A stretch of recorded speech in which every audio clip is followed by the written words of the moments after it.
सानखेमुंडी रे त्रिरंगा यात्रा। सानखेमुंडी ब्लॉक अंतर्गत पोड़ाबारी ग्राम पंचायत रे स्वाधीनता दिवस अवसर में विशाल त्रिरंगा यात्रा आयोजन करा जायथिला।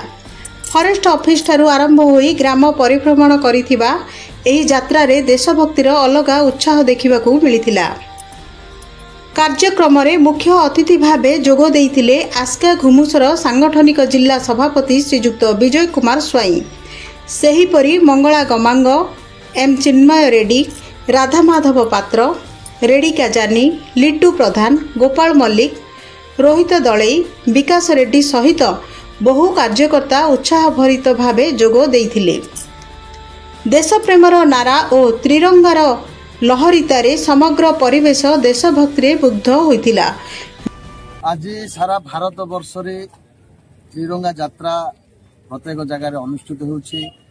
यार कारण है संविधान एवं गणतंत्र को सम्मान जणई एवं देशर जनसाधारण को जो 14 तारीख 1947 मसीह देश विभाजन है, विभाजन किए दायी एवं से विभाजन समय जो दारुण दुख 10 लाख हिंदू को दमन करागला, मृत्यु मुखरे पड़े, माँ मौसी मान को धर्षण करागला, जो विभत्स दृश्य से दृश्य को लोकलोचन को आने एवं सेतल जो कांग्रेस थिले भ्रष्टाचार दुर्नीति कुसंस्कार सहित समाज को मुक्त करें, देश को विभाजन कले आम जनसाधारण को जड़ाई एवं जनसचेतन करने कार्यक्रम सारा भारत वर्ष अनुष्ठित। Bureau report the public Odisha.